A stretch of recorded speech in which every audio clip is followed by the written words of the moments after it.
Thank you for tuning in to the World Builder's Anvil, Season 2, Episode 26. Another oldie but a goodie about characters. Why you should use more one-dimensional characters? Part 2. Jeff, is this copyright? Don't know where to start building your fantasy world? Do you need more? Does it make sense? Forget any worries and become a crafter of imagination. This is the place where we will prime your mind. Now, it's time to heat up the forge. Break out the mithril ingots and hammer. Welcome to the World Builder's Anvil. I'm Jeffrey W. Ingram. And I'm Michael Miller. Let's sup from the muck of Java and build. Welcome back. As always, my name is Jeffrey W. Ingram. And multidimensional, I am Michael Miller. Yes, as any good sidekick should be multidimensional. Oh, really? Really? Is that what I am? A multidimensional sidekick. Is that what I am? It's good to know my place. I did not realize. I have always thought that there was a partnership. Sure. Like Batman and Robin. I'm just Yeah, I know. Yeah. As long as I'm Batman.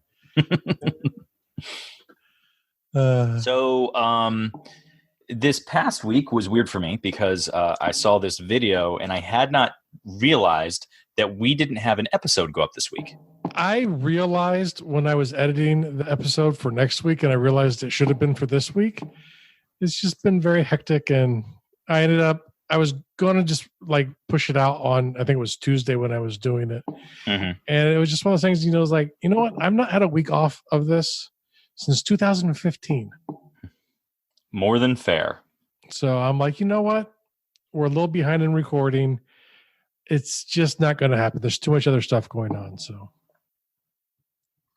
But there was good news on the book front. I don't know if you saw that part of the video. I watched the video, but the good news on the book front was not eminently clear to me. Is it that you have an editor, a different editor now? Is that it? Is essentially the editing situation squared away. Mm-hmm. So I'm now in not my proof edits, but my final edits before the book layout and the book cover is being designed, or I'm picking out a book cover designer. I have the cover art, but I need the actual book cover, all of the title and stuff. Text and everything. There. Yeah.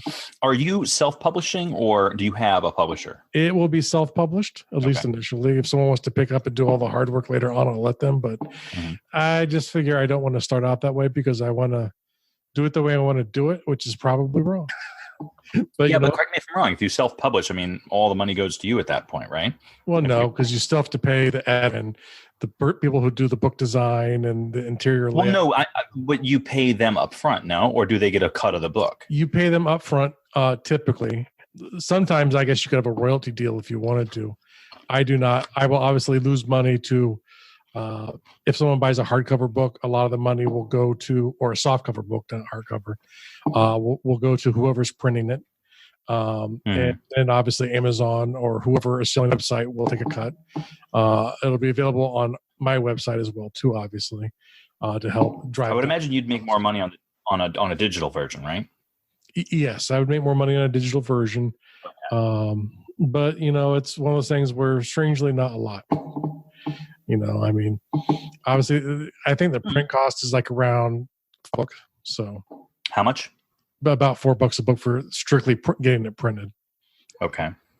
And I could do cheaper than that, but I want it to be like an actual decent softbound book, so it'll have a better spine and decent paper. You don't want it to disintegrate when people try to pick it up and start reading it? Yeah, no. Well, it depends. If I start getting panned, I might switch the paper out to flash paper. But ooh, no one's liking this. Let's cut the budget. cut the material budget. I don't think that's going to happen. No, I think people will get it. The people who it's intended for, people who love to use their imaginations when they read, I think will really. So, I'm trying to think of what interesting thing. Can I share some personal stuff from it? Just because I haven't. If you want to. Yeah, except for my family, I haven't been able to talk about this much.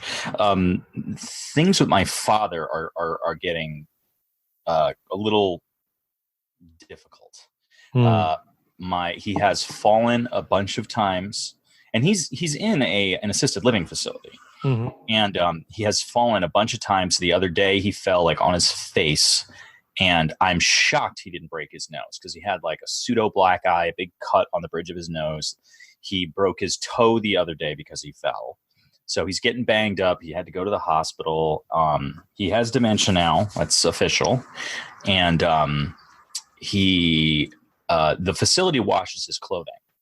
And he had been messing around with his cell phone so much that my brother's like, okay, forget the cell phone. We're getting you a more simple cell phone, because he would lock himself out of it, and like the smartphone was getting to be too complicated for him. So wow. First we went from a Droid to an iPhone, and he was like, Droid is so complicated, so we got him the iPhone. And then he's like, I hate the iPhone. I wish I had the Droid. So then we went to an old school like drug dealer flip phone. He would still, which he's still, well, they're kind of chic, they're kind of like retro, trendy retro chic. Yeah. So it's harder to track you if you use them. Exactly. So he had that, and he still would call my brother, and in every stage of this process, he would call my brother incessantly asking for guidance to use the device. Wow. With the Droid, it was all the time. With the iPhone, it was all the time. I'd come over and he'd be like, set this on my phone, or fix this on my phone, or make this stupid thing work. I can't make a phone call, or blah, blah, blah, blah. So finally my brother's like, all right, forget this. Get him a flip phone. So we got him a flip phone. The other day he put it through the laundry. They do his laundry there. I don't know. I can only assume there's so much laundry to be done. They're not going through every article of clothing. They're just I would assume heaps, like bags, like heaps and bags of dirty laundry, and dumping into a huge, like the kind of huge laundry machines you would see at like a hotel. That's my assumption. I don't know. I haven't seen their laundry. But anyway, so the phone went through the laundry, and that ruined the phone. My brother gave him another flip phone. A day later, that one went through the laundry. Jeez. So my brother's like, I'm not getting him another phone. And it has become this whole big thing.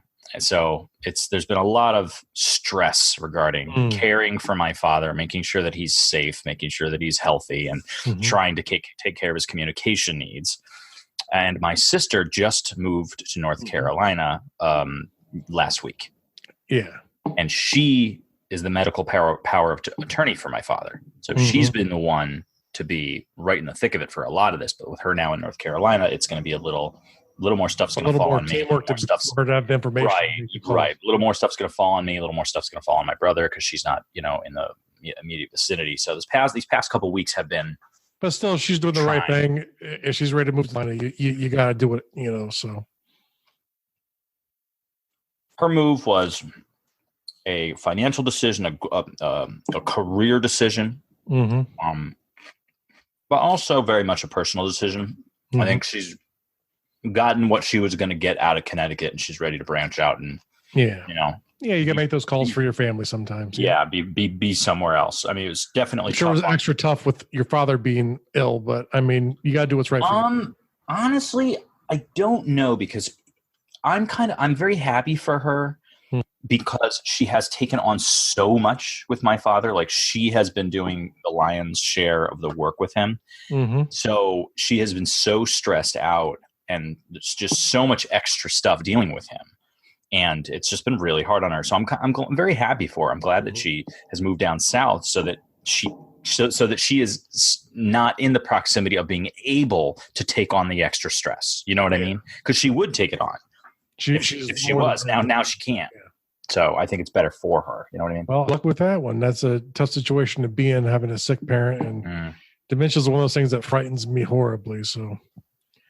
Oh, I've told my wife already. If I get to the point where I'm just totally out of it, like I'm not there anymore. I'm like, let me wander in front of a bus. I'm like, take me out and let me walk off a cliff. Just let it happen. Like, you got my permission. I'll put it in writing. I mean, I don't know if that's assisted at that point. So, my bit is, if I'm still there some days, like if I got like a 50% ratio going, then yeah, let me hang out. I'll have days where I'm goofy as whatever, and I'll have days where I'm with it. My dad's condition is unique in that he is also lifelong mentally ill. I think, have I mentioned this on the show before? I'm not sure if you mentioned on the show before. I don't remember.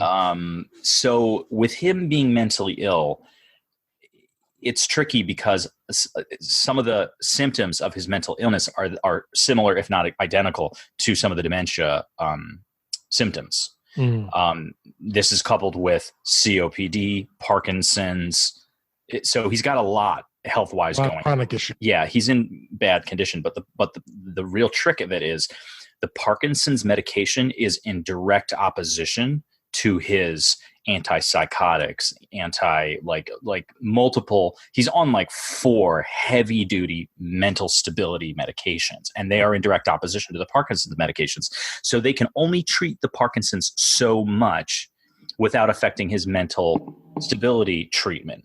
So it's either let the Parkinson's mess with him physically, or let his brain mess with him mentally. So it's a very tricky balancing act, and what I have been pushing for, and I think I need to push a little harder for, is that I think, because his body's in such bad shape as it is, like he falls all the time. He's in a wheelchair now. Like he can walk, like he'll get up and walk, but it's a roll of the dice whether or not he's going to make it across the room without tripping or stumbling or falling or needing to grab something, and he's too stubborn to listen to me or the nurses and be like, you have to ask for help. Like you literally cannot get up and walk across the room.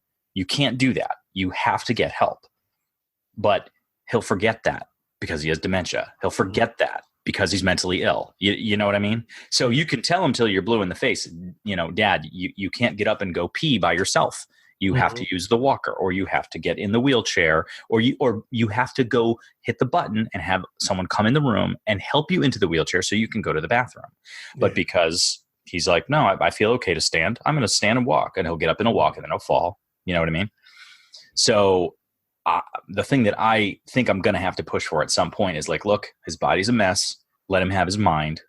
Let's not let him be anxious. Let's not let him have auditory or visual hallucinations. Like, let's keep him as much of him as he can be for as long as he can.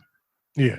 Because eventually it's going to get to the point where he's just a mess mentally and physically. I mean, we had to cut a little there, guys. Sorry about that. There was an ambulance driving by my apartment. So, but the long and the short of it is, like, there's been, family stress. There's been a bit of work stress. So I have been crazy busy. I haven't played Destiny in like 3 weeks. It's been, good God, been hard. It's been hard. It's important. What's funny too, because there's a couple glitches going on right now, and I know they're going to hot fix them soon, and I want to take advantage of them while I can, but I haven't been able to play. Like last Saturday, which was like 6 days ago, they still had not hot fixed it. But that's a long time to give them to fix this particular problem, because I don't think it'll be a difficult problem for them to correct. So I want to try to get on it within the next 3 days, at least, if not tonight after we're done, to try to take advantage of it. So anyway, but today we are talking about single dimensions. We're talking about dots today. Most people in life are not very one-dimensional. Even people who are, the more you get to know them, you get to see the intricacies of them.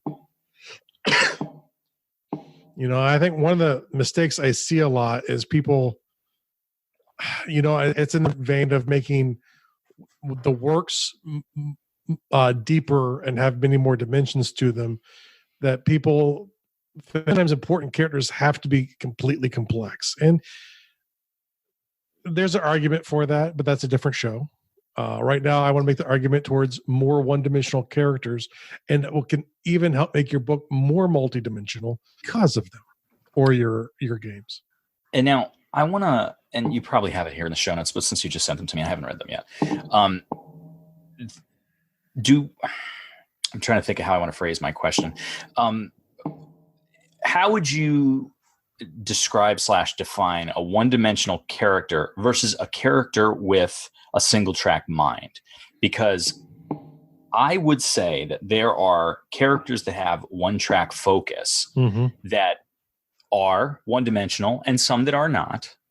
But I think that quality might fall into this discussion real well, and I don't want to deviate too far if it doesn't. But if it does, I totally want to lean into it. So you tell me. I think a single, like a single focus character, I think a lot of it is, can be one dimensional. But it doesn't necessarily have to be. Part of it is in the presentation. kind of, are getting a lot into the mindset. There might be a lot of conflicts, but ultimately there's this one thing that keeps, guiding them. To an outside person, it might appear one-dimensional. People reading the book, it might or might not, depending upon how you present it. But someone who's one-dimensional could be that they're always distractible. Whereas just the opposite, where they're going in a million directions. Anytime they zig, they're going to zag the next move. And that might appear to be multidimensional, but it's really one-dimensional. You're always going in the opposite direction they seem to be going, and it's just sort of a thread for the character. And one thing I want to say is, this is really not a good idea for a main character. Even though I think, you can have very important characters, and I'll talk about one here in a bit, but who can be one-dimensional and it really works. And sometimes it might not work if you make it a complex character.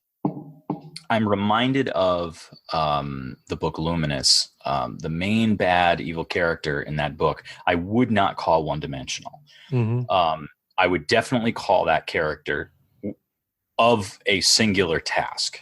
That character has a defined task and goal that they are shooting for throughout the book. And throughout the book, you may think that the character is one-dimensional, but you get some hooks late in the book that totally stack layers upon what this character is actually about and what's actually going on with this character. And you get to learn about this character in a way. So it's one of these things. I actually thought Avengers did a very good job of that with Thanos. Absolutely. I totally agree. That's another great thing. You might say, okay, well, this character's power hungry. This character's just a bad guy. But when you start learning about motivations and where it comes from, the rabbit hole goes. Yeah. But I don't want to deviate too far, because that is definitely for another show. And if we're going to stick to one dimension, I want to get to that. But you just said something that I might not disagree with. Well, maybe not in a book, but in a movie. There are some great movie characters that are the main characters that are one-dimensional.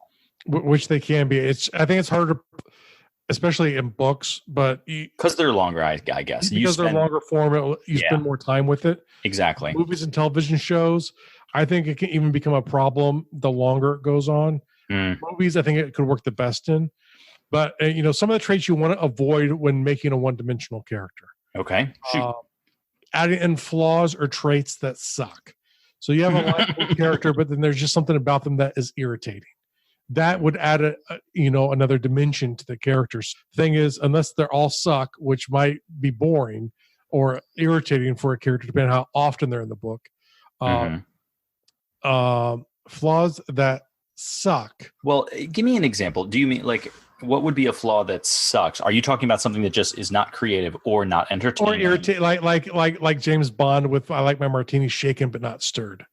That's sort of to me an irritating. Whether or not they really suck, I guess is. I think if you ask most bartenders, they would say that is ridiculous. There's a reason they're shaked. But the thing was, it was just sort of like a quirk of the character that would show up that helped make the character who he was, but unfortunately helped make him more dimensional than he would otherwise be. Typically, multidimensional characters get caught up a lot in shades of gray, and typically one-dimensional characters don't. Things are right or wrong, and there's nothing in between. Would you call Rorschach a one-dimensional character? Rorschach, what? That's not ringing a bell right now outside of the test. Really? I don't remember. The Watchmen? Did you ever read The Watchmen? No. You never read The Watchmen? I've never read The Watchmen, no. Oh, Jeff, you have homework. I believe that came out in the early 90s. It did. That's when I was overseas and I had access to no popular media. It's been on the bestsellers list for forever. Yeah, whatever. I'm pretty sure that's history. It's history. I'm pretty sure I have a copy of it here somewhere if I do. Sort of like me bringing down the Iron Curtain. It's all history at this point. There's a character. All right, I'll give you. Oh gosh, who would be a good comparison? The Punisher is almost like a Punisher Batman. And I'm sure there's a couple of people cringing at those comparisons. Rorschach is a non-powered street level vigilante who is extremely violent, but not without provocation. Okay. And he is so black and white about what's right and wrong. He is so black and white about it. But there definitely is more layers to him. Like, I would call him a multi-layered character, but yeah, there can be a lot of times it's about going to a character. The more time you spend with the character, the harder it is to keep it dimensional. They might be single purposed, but keeping them one dimensional becomes difficult. Because the thing is, they always have to respond the way you expect them to. And that brings he does. The third thing is to avoid other than being creative. He is a creative character in what he does, but he does, once you understand the character, you know how he's going to respond generally.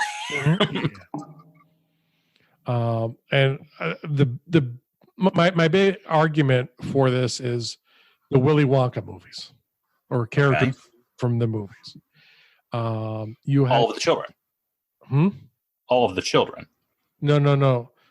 The Willy Wonkas from the original movie with Gene Wilder, and the Willy Wonka from the modern movie, I think, by Johnny Depp. Yes. Johnny Depp's character was much more complex and nuanced, and I would argue bad and boring, where Gene Wilder's was a one-dimensional character.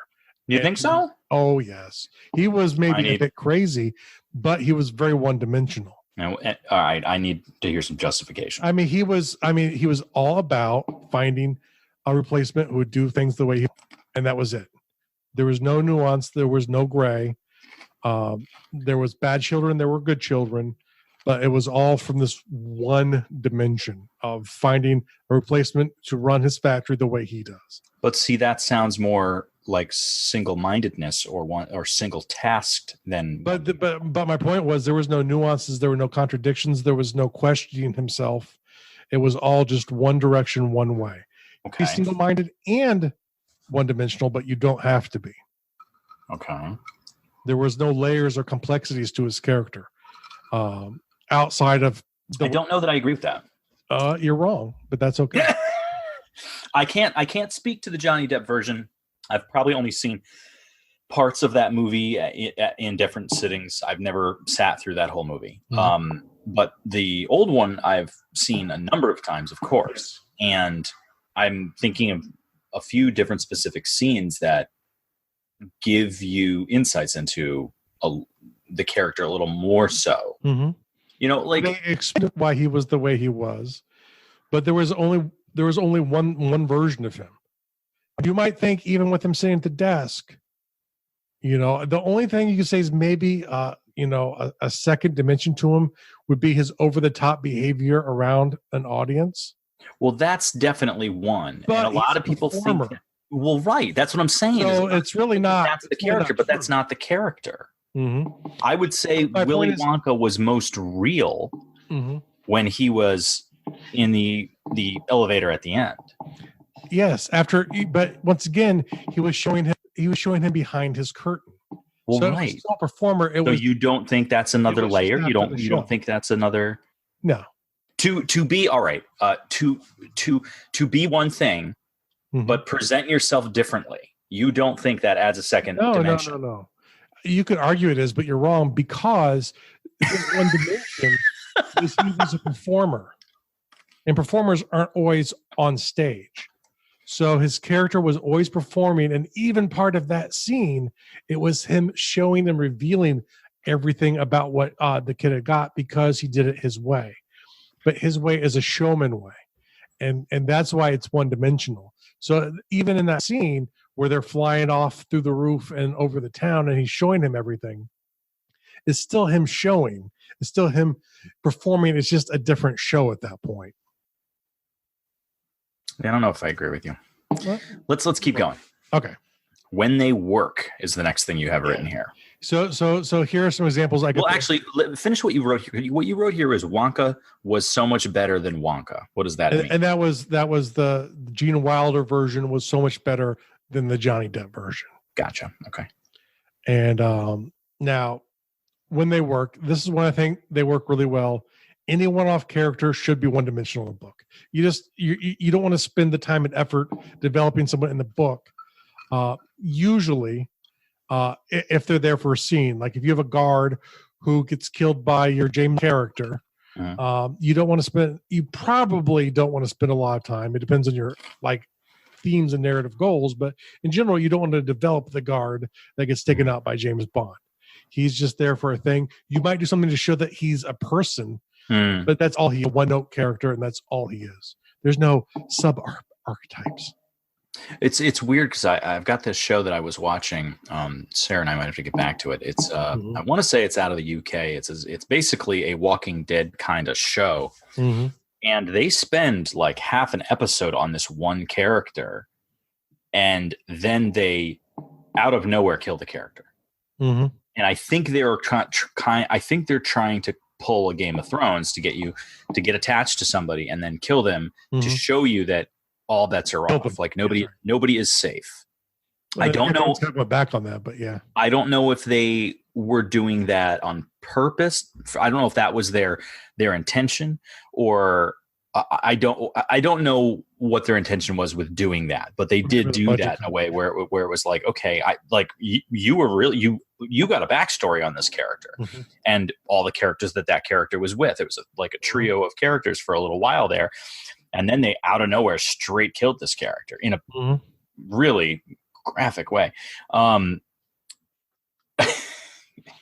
was actually pretty well. Awesome. Sometimes when it comes to like TV, especially, that kind of thing I think happens sometimes because of contracts or the actors. The biggest one coming to my mind was if you'd watch Abby, and I did about only half pay attention. It was really well done. It just isn't really my era.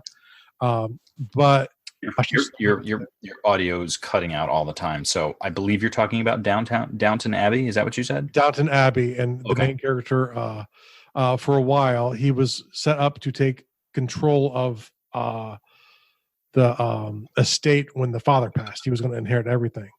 And after I don't know how many. So you're going to spoil the heck out of the show, is what you're spoil the heck out of the show because the character died off. In a car wreck at the end of the season, but it was because he wanted to go on to do other things, and he was sick of doing the series. Really, even the writers were kind of thrown for a loop because now they had to repair this. He was central to their story going forward, and now they remove him out and figure out now how are we going to get there. That's a different kind of issue. But sometimes they've done that in a bunch of shows. You might want to run off character because you want to show how villainous your murdering villain is. By killing this very innocent person.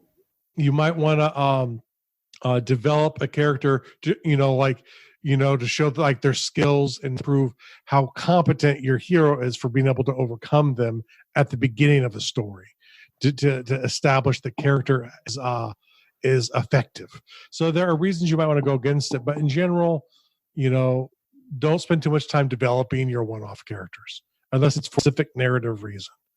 The other thing is, especially for characters who are your supporting cast, not your one-off characters, it's okay. And to use it within reason, not all of your characters should do this, but you want to show how your main character or your antagonist or protagonist are actually, show off some of their traits because you have this one-note character around them. It's like you have a paladin in the party to show how devious your rogue is. Think about in gaming terms there. But it's like, if the main character is a rogue and you want to show him off to be more roguish, and you see this a lot in television, campy fantasy where there'll be a bit of a rogue who's the main character, and then you have a goody character, and that's their job, is to be goody two shoes. But that way they can point out to the audience every time this person is being devilish. but those are circumstances where I think one-note characters work. You can do it for a period of time, but it's just because of the way you're presenting them. Later on, you might decide to start adding in nuance and character. But like, let's say you have a trilogy, in the first book, the villain looks just like, or as you talk about in Luminous with Dawn's book, for a huge stretch, you're left thinking that this is a one-dimensional character. Yeah. And then all of a sudden, you start, for whatever reason you need, you can start adding in later on. So for a period of time, even for a main character, but you can either develop them to give them nuance, or you can sit there and start revealing the nuance. Maybe they're being quizzed about decisions in the past, to start developing and showing that there's actually a lot of complexity with a simple thing. Like a character like the Punisher, it'd be very easy to make one note. But after several decades of comic books, it becomes hard to leave it that way, because each writer wants to leave their mark on the character. Yeah. What just went into my brain? Something you just said Punisher, and it got me off of what I was thinking. I was sitting there thinking about something. I was thinking about one-dimensional villains who, Darth Vader. So take a look at Darth Vader before they released anything else. Before it was just Star Wars, and then Empire, and then Jedi. In that era, Darth Vader was very much one-dimensional. He was Star Wars, you mean? He was just the evil. In A New Hope, he was just the evil bad guy. In Empire, he was just the evil bad guy. You started to get a little bit in Empire, but then in Jedi is when you're finally like, oh, there's a person behind there. There's a backstory behind there. There's more going on to him. I didn't like what they say something about Han Solo in A New Hope. He was very one-dimensional. Oh yeah, absolutely. And they developed him more, especially in Empire, to build up taking him away from us.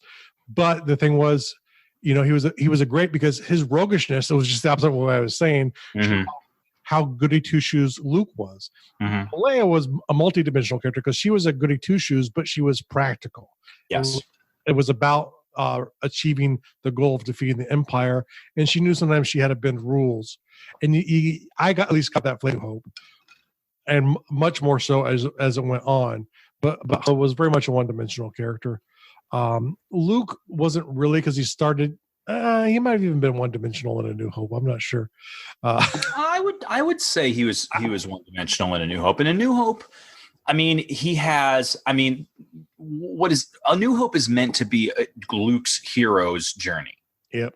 That's what they didn't know if they were going to get a second movie, but so it was meant to be a closed tale, a hero's journey. It's got all the classic. Because you could say blowing up the Death Star was the Empire defeated, and then you could bring it back and go, okay, wait, there's this bigger thing and bigger thing. But I think those are both good examples of using a one-dimensional character for a time. So the thing is, you spin with the characters, the harder it is to keep them that way. A show, I think it was called Dark Matter. It was a sci-fi show. It was decent. They had a character who, if you ask me, and I don't remember what his name was, he was sort of a ripoff of Jayne. But he had nothing to his character but the annoying parts of Jayne. That I'm going to work only for myself, and maybe it's because the show wasn't around long enough, because it was pretty good, so they canceled it. But but he was very much like, when I watched it, I'm like, oh, this is supposed to be Jayne, and that's all he ever really was that Jayne in like the first couple episodes, where very quickly, from Firefly had dimensions added to him quickly. He was still looking out for himself, but you got to see more to it. And I think also too, the more complicated your stories get, the more dimensions, the better it is to throw in single dimension characters, because it's going to take a lot of brain work from the people consuming it, and the problem is if it gets too complex, it will become too hard to follow. So sometimes you can throw in one-dimensional characters to sort of let people be able to rest their brain on his character when he comes into a scene. So it does take people's brain effort to be able to read even fiction, So keep that in mind. I think it works to help, relieve some of the mental work that they go through in consuming fiction. I think there's also a comfort in it when you understand a character's job in a book is to be the comic relief or the sudden the sudden introduction of chaos, or this character's just straight evil. When they show up, they're going to do evil things. There's a comfort in understanding what a character's about and what they're going to do. Don't get me wrong. I love a mysterious character. I love a backstory. I love discovering motivations and finding out that a character is deeper. But there's a comfort in knowing, like, that doesn't have to be every character. Yeah, exactly. So like when Johnny Bad Guy, when Johnny Lieutenant Bad Guy shows up, Lieutenant Bad Guy is going to do Lieutenant Bad Guy stuff. He's not the big bad who's got layers and motivations. He's just Johnny Lieutenant Bad Guy, and he's going to do bad guy stuff because he's gonna break the person's arm. He's gonna do it every time. He's gonna do it every time. Even when it's not related to him being a bad guy, he's at the grocery store paying for his groceries. He pays for them and then breaks the person's arm. That's his thing. Just because he's Johnny Bad Guy. That's his bad quirk. Arm breaking. Now, times where you can kind of look to just examples of where one-note characters make it worse. I would say most action and especially comedic action movies of the 80s had horrible villains, or their descendants in the early 90s. Very one-note villains, and sometimes it could work. Like the A-Team did a good job making it work, but a lot of the times it just, it was bad. Like the villains, the most Steven Seagal. Are you referring to the movie or the old television show? The old television show. Do you remember the bad guys in the old television show? I don't. No, I don't, because they were so one-dimensional. They were all forgetable. Gotcha. Yeah, so that's kind of my point.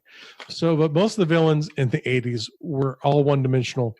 Hell, most of the characters in the 80s were one-dimensional. Pretty much. I'm reminded of Cobra Commander. I'm reminded of Cobra Commander. Yeah, exactly. Cobra! Just conquer. We want to conquer. We want to be in charge. We want to conquer. We want to destroy G.I. Joe. Very important to go back, but do go back and watch all the old A-Team, many Real World Task. I still love that show. It'll make you feel better. I've not watched that show in a long, long time. I wonder how it stands up. Good. Like from Does it really? Yeah. Yeah. No, I laughed. I enjoyed myself. The same types of feelings I got. I was under no delusion of what it was. When I watched it. I'm gonna have to try to find it. I don't know if I have access. Your four main characters did great acting, and it was about them interacting through these quirky scenarios. Now, where it also doesn't work is if the main character, it's a strong thing about a main character, and they're one dimensional, and the plot, it's all about if it's all about the main character, and you make it, it doesn't matter what else you do. It's going to, I think personally, it will hurt the work. And you can have the characters around the main character be one-dimensional, but if you're going to focus a ton of time, attention, and storyline and plot on the main character, they better have layers. Yeah, they better have layers. And on the other hand, is if you're reading through your work and you just don't feel like there's any subtext to it. There's nothing else to it but the story. Add some subtext in by adding multiple dimensions to some of the other characters, so it can bring up new conversations and have new scenes to give a little bit more of subtext to your work. So I've said this before, but it bears repeating. It's something that I'm still learning and still grasping myself. I sometimes, as a receiver of media, as a consumer and an avatar, I sometimes don't always think about, like, I want to get lost in a world, in a story, in a plot, in the characters, and I will. What I'm not always considering is that a lot of times, especially with movies, a lot of times it's one writer. So there might be 20 characters, but it's really one voice. And when you think about it that way, what you have is one voice trying to share one message. Now, sometimes people try to write a story and they try to write a story. They don't write it with a point. And I don't think that's a good idea. No. I think that if you're going to write a story, before you even write the story, I think that you should have a subtext. You should have, I want this story to convey this. And we've said this before. It could be something simple. It could be bad guys are bad, be a good person. It could be something way more complicated. It could be something on race relations. You take a look at Planet of the Apes. It's not a science fiction movie. It's a social experiment and a social treatise on race. That's what that movie is about, the original one. Think about when it was released and what the tensions were at that time. And a lot of science fiction does that and does it well. Like you watch good science fiction. Good science fiction is not about anything that you're seeing on screen. It really isn't. Good science fiction has a second layer that it is trying to impress upon you. It's trying to get you to hear a message or think about something a different way. And sometimes the subtext is so complicated, you can't get it without reading an article where someone says, by the way, this is what the movie's actually about. Like, I know what you saw was androids and robots, but it's actually about abortion.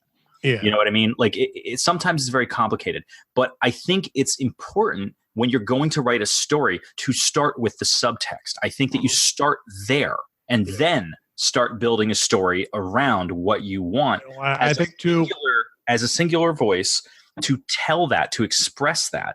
Now, obviously, there's a lot of shows out there that have a whole team of writers and a room full of writers creating the show. But when you talk about a book, when you talk about most movies, it's usually one, sometimes two writers. So if it's you, if that writer is you, understand that. Your tale should have a subtext, because if it's just a tale about a wandering warrior who's going to adventure out through the countryside and meet a bunch of people, become a band of party, and then kill a dragon, it's probably going to seem like a one-dimensional story, and we don't want you to do that. And my suggestion with that too is you have an overarching story, and then at least for your major subplots, they should all have themes that somehow connect back to that. And the theme might vary a little bit but that way you can get more nuance in there. At least in my opinion, you can get more nuance in if you have themes for at least some of your subplots. But once again, it allows you to flesh out the story being told, but they can't be contradictory to the theme of the story. Or else you're going to take away from your own work. So yeah, you got to be careful with that too. But but the thing is, you don't have to achieve it through having all of your characters be complex.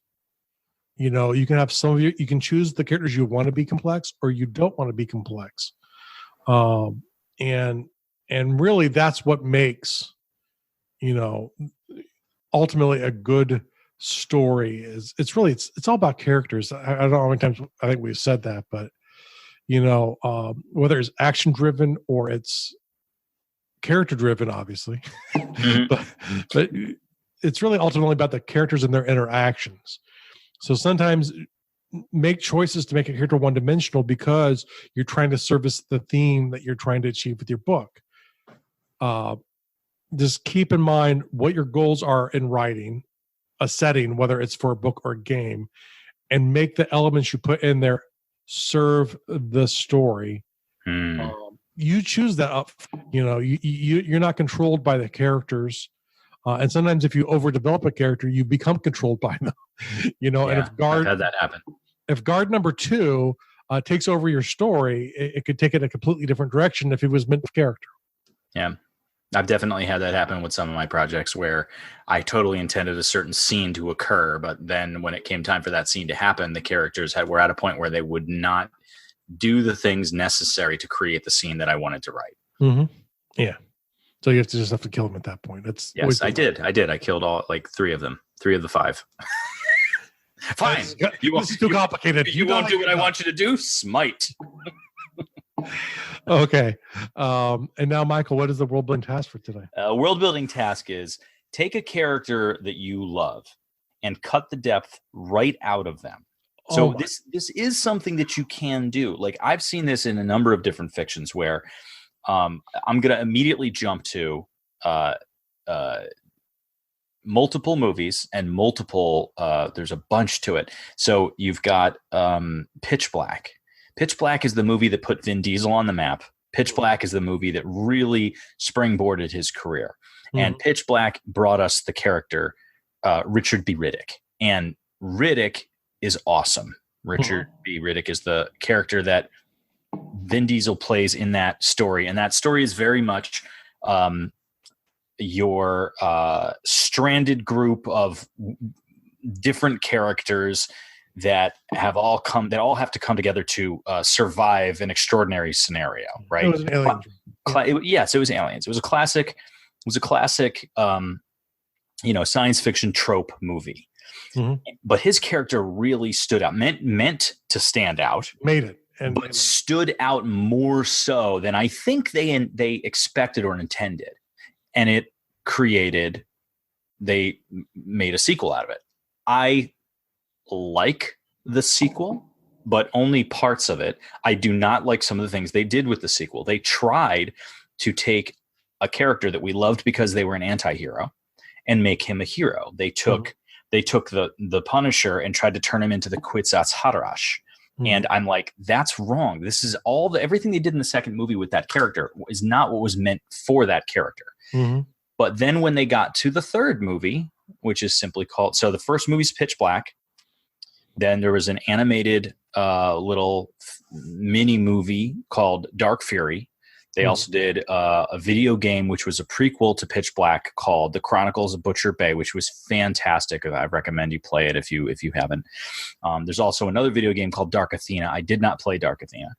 Then you have so Pitch Black, The Chronicles of Riddick, which is the second movie. And then you have the movie that's just called Riddick, which is the third. In the third movie, they stripped a lot of the layers that they had created in the second movie that did not help make the character better. It created layers, it added to the character, but it took away, adding those things took away the things that we liked. So when they went to the third movie, they opened up with some of that stuff and then stripped it all away by putting the character in an environment that was almost identical to the first movie. And they reminded us why we fell in love with the character in the first place. Awesome. And that is a case where you can totally do this. You can take a character that you have spent a lot of stuff on, pick something that the character is passionate about or something that's really important to integral of the character and just choose that one thing. Remove all the other things. My vote is not just strip these things away. My vote is write a one-page thing about maybe an adventure, a story, a scene with this character with all the other things stripped away. Just that one thing that defines them, that one thing that makes them one-dimensional. That's my real world task. Wow, that's or world like a character that they love and then just change it. Oh my goodness. Not change it. Boil it to its purity. Yeah. Ooh. I don't think you're changing it. Disgusting. I think you're boiling it to its purity. Okay. What's the real world task? The real world task is identify a way that you know you're not doing something good in. And I said that really poorly. Identify a problem you have. Identify a problem you have. I can speak well. And spend time figuring out what's one easy thing I can start doing to get better. You know, if you don't move enough, let's say you play video games, can you come up with a routine? It's an hour, you get up and just kind of move really hard for like just 5 or 10 minutes. You know, just like walk around the house, maybe do some house cleaning, whatever it is, something where you just move. Like one thing that you can do to improve yourself in an area that you know you're lacking in. And I don't have to tell you what they are. And, I want to read what you wrote here because I think what you wrote here expresses it better than you're doing. It says, identify one way you need to take better care of yourself. And then it says, do one thing every day to get one step closer to achieving that betterment. Yes, I think that's good. That's boiled down. So I guess that kind of goes back to that's the one-dimensional of the episode. Almost like I had planned it that way. It's almost like were you stringing me along and waiting for me to interrupt you with your own words? Is that what you wanted to get your words out of my mouth? Is that what you were trying to do? I'll never comment on that. Fair enough. If you're going to be doing any Amazon shopping, please go through our portal. It helps the show. www.garduel.com/Amazon. It will take you straight to Amazon. It's not going to change your prices, just going to help the show get a kickback and, helps us out to, continue to give you great content. And Jeff, what is the closed Facebook page? It is facebook.com/group/Undercroft. And if you do just a search for Undercroft, you'll find us, Fantasy World Builders Undercroft. You'll find such a great collection of really nice people who are working on projects just like yours. Asking questions, helping each other. A lot of great resources, just really fun stuff, fun people. Guys, thank you so much for contributing to the page. I really appreciate seeing the content you guys put up. I learn stuff from you guys. Like, I really do. You guys post stuff. I click on them. I go and I read the stuff. Like, I really like the stuff you guys add to the page. So thank you all for your contributions. All right, folks. We will see you next week. Thank you so much for listening to the World Builders Anvil. We would love it if you would share the World Builders Anvil with 2 of your friends. And so would they. If they are unfamiliar with podcasts, then you get to introduce them to the wonderful world of podcasting. Take them to Stitcher or iTunes, or best of all, just send them to our website, www.garduel.com. That's GARDUL.com. Now strike while the mithril's hot.